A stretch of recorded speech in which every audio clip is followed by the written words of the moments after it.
Welcome to another episode of Psychotronic Coast to Coast.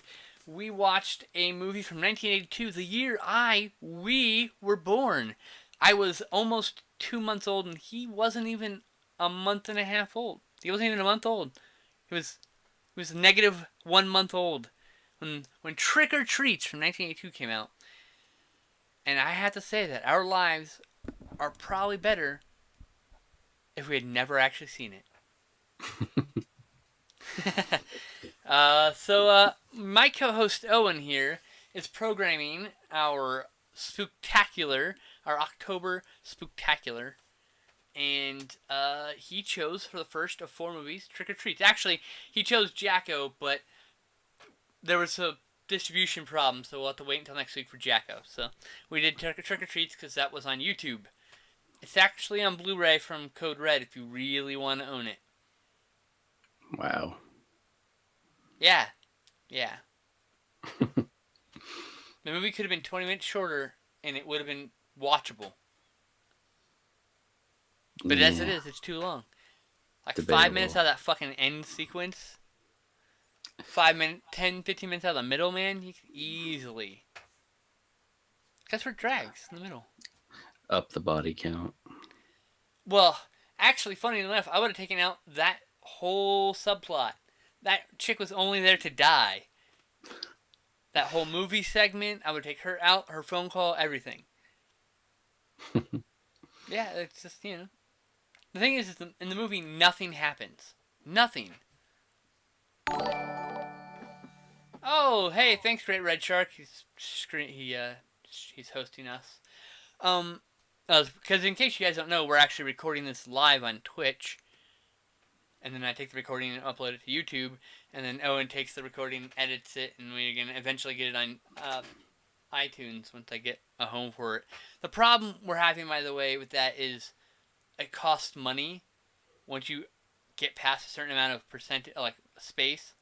So, 500 megabytes. Oh, great. We get 3 episodes out of it, 4 episodes, maybe. 5, but we make the quality sound like ass. But in this day and age, that's ridiculous. So, anyway, that's neither here nor there. Owen, why don't you totally edit all that shit out. Why don't you take us through the movie, huh? I'll try. We were about halfway through, we just started talking about other stuff. Yeah, we had a 10-minute conversation about surge protectors that was more interesting than this. So. Alright. I'm not going to remember anyone's name, by the way. I don't remember anyone's name either. Go for it. Okay. Babysitter, kid, parents, friend, Yeah. friend 1, friend 2, editor friend, actor friend. There you go. I think the actor was our boyfriend, but anyways. And then Zarenizer Auto Hosting is now hosting us on his channel. So there you go. More viewers. It's 4 people. Yep, pretty much. So it starts out, and you see a wife and husband, and she makes a call, and in busts some loony bin workers. That's not politically correct. We're gonna go with it. I'm good. Go with it. Go. And he fights them with almost like comedy music playing as he tries to climb a tree and throws them in a pool. That's another thing. I would take a couple minutes out of that fucking sequence. They're struggling for more than 5 minutes near this pool, in this pool, as they're trying to get him in the straitjacket and capture. It's so long. Like everything in this movie, it's 3 minutes longer than it needs to be. If not more. Yeah. There's a lot of like takes where they're like, oh, she left the door open, and they sit there for almost 20 seconds, 30 seconds. Yeah, we get it. That's going to come into play later. We get it. She didn't close the door all the way. I just said out loud, seconds after she just walked away at the door mostly closed, she didn't close the door. It was really obvious. And it matters because she's been opening and closing the door all night for trick-or-treaters. We never see her lock the door. She doesn't lock it every time. She doesn't even look out before she opens. She just fucking opens the door. So who gives a shit if she leaves it open? It's just as dangerous as what she's been doing. Yeah. Anyways, he gets hauled off to the loony bin. Then several years later, which establishes later it's been 4 years, he plans to escape. She's now married to David Carradine, or dating him. This is fucking. He's got a cameo. He's in the opening of the movie, and then he dubbed one line. Yeah, That's it. he's not even in it 10 minutes, and all he does is like try to unzip the babysitter's top. Which is in character for David Carradine. So clearly he wasn't acting; he was just playing himself. We've got Madrox losing his shit in the background. That would be Owen's cat. That means he just pooped.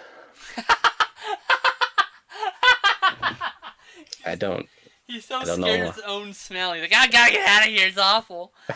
So he does that after he poops. I don't know why. Dude, not only is this movie so boring that we're bored talking about it so much that we're talking about your cat pooping.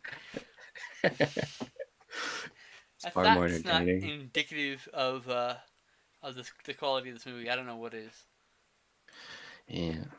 So the basic setup is the woman that had her husband locked up is now with David Carradine. They're going off to Vegas. I guess they're magicians. It's implied that they're doing some magician's function, like at the party or something. Oh, magicians. Yeah. So they hire a babysitter to come watch. She's David Carradine's assistant, I think, is the idea. And they're a group and they're a couple, you know. Anyway. Sorry.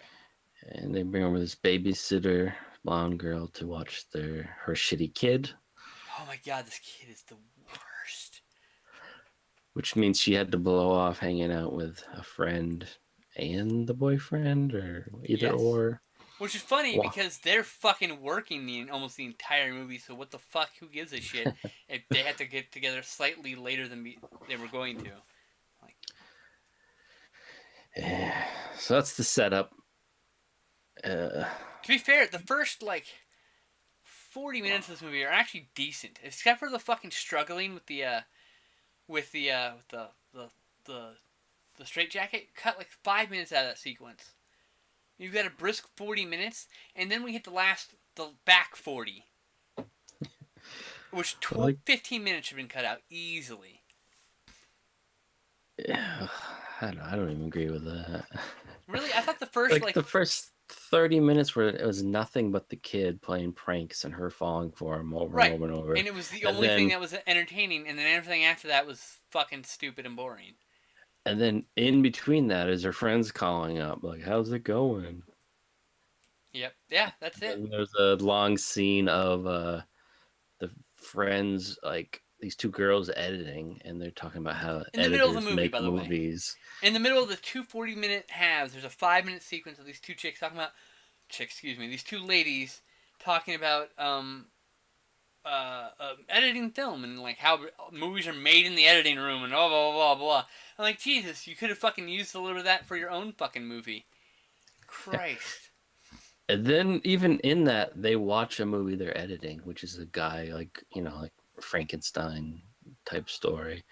That's clearly an homage to an H.G. Lewis. You know. And it's just, what the... At first, I'm like, who the fuck is this? Why should I care? And then it's just like, oh, that's the friend she was supposed to meet. I was like, okay. And that's the end of that. And during this whole point... Now we got my cat going off in the background. What the fuck, cat? What do you want?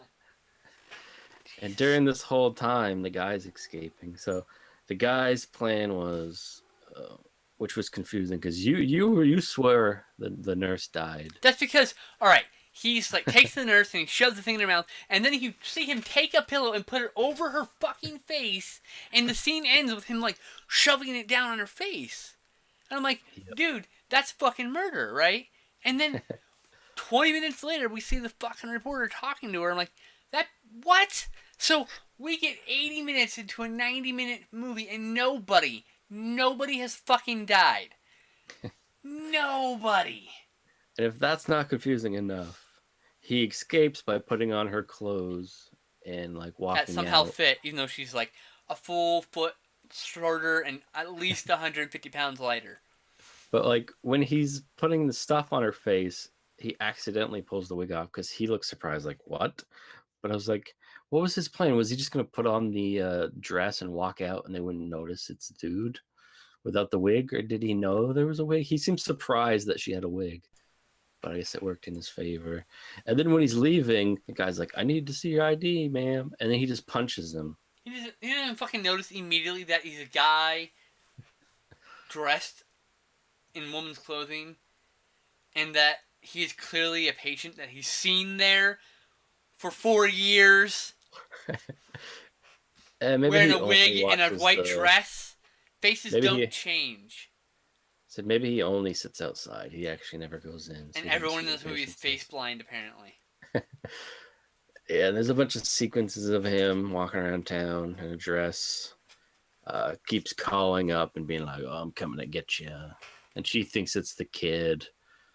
And then he's a ventriloquist and a magician.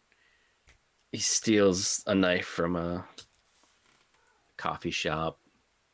And he robs the homeless guys of their diner, clothes. Whatever, it's probably a diner, actually. Yeah.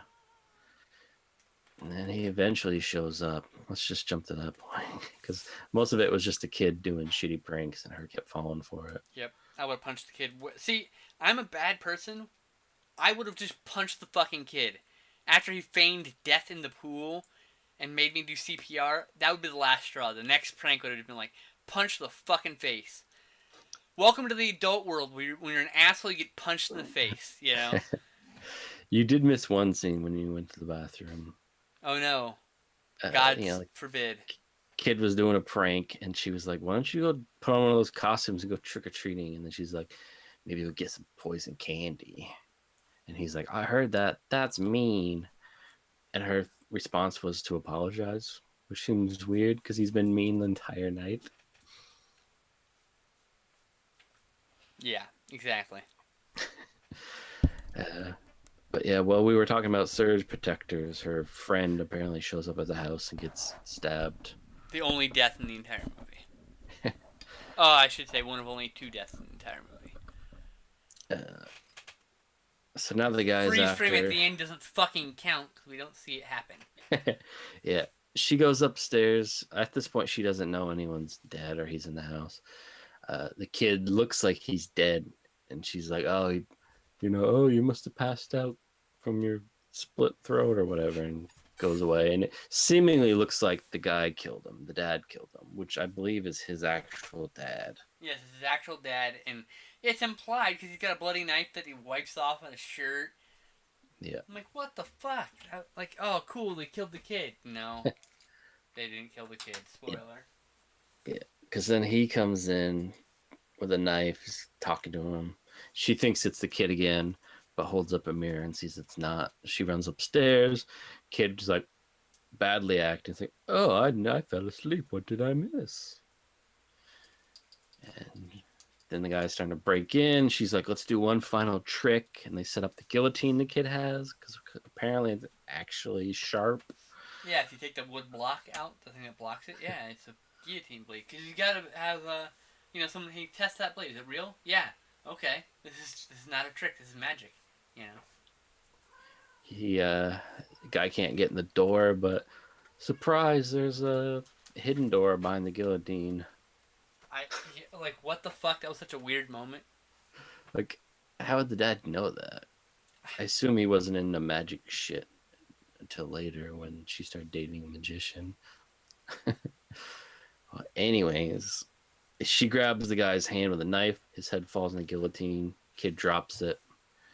You don't get no cool decapitation. He just kind of gurgles blood. It's not the blade's not heavy enough to cut through his fat fucking neck. That's why. She goes down. Sausage fingers and this guy just what the fuck.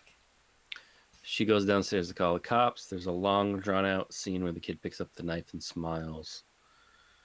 And then it freeze frames when the kid goes in to stab her while she's on the phone. Yep. And that's the end of the movie. Hooray. Yep. This movie's shit. It's terrible. Also, the end song, pretty fucking rad. Really like the end credit song. That's about it. I like some moments in it. It's not worth watching again. And this barely constitutes a slasher movie, by the way. You have some pretty fucking big balls calling this a slasher film when there are only 2 fucking deaths. None of them are teenagers. What the hell? I don't know. What No, you there was do is like there was none of the staples of the slasher film. This is just a horror movie. That's it. A just horrible watch movie. just watch Trick or Treat. Just take the S off and watch that one. Haven't seen it. Well, I'm suggesting people watch that instead of this. Maybe you should replace one of the shitty movies that you picked for that one. Nah. uh, so yeah, I rate this movie 2 out of 5 stars. Being 1. generous. Alright, so I'd like to give everyone who's here live... Oh, sorry, I should wait a second. Those who are here live are going to get a teaser, some upcoming titles. Oh, let's see here. Alright, anyway. Ban. There's someone actually watching. Yeah, it was a spammer, so we banned him.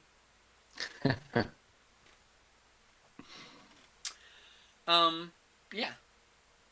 So, there are probably 5 cool moments, but you have to sit through 90 minutes of just annoyance or boredom. Yes, I would have dropped the entire dad part. Just knock the fuck off, Cat. I would have dropped the whole loony bin dad part. I would have had the mom and David Carradine go off to Vegas, and the kid would have been the killer, and he would have been killing trick-or-treaters while playing pranks. I'm pretty sure then, you can edit this movie so that it's him killing the editing chick.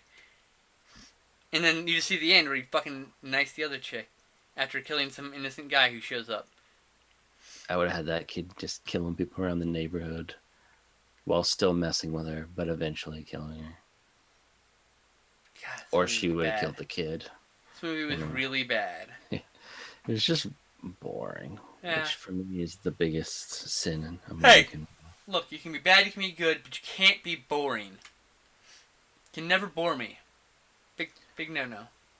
But I can finally say that I watched it. Yes, I have seen it. It's gonna be 1.5 stars on Letterboxd. All right, so that'll do it for this week. For the show itself. If you're here live, you can stay on, and we'll talk for a few more minutes. So yeah,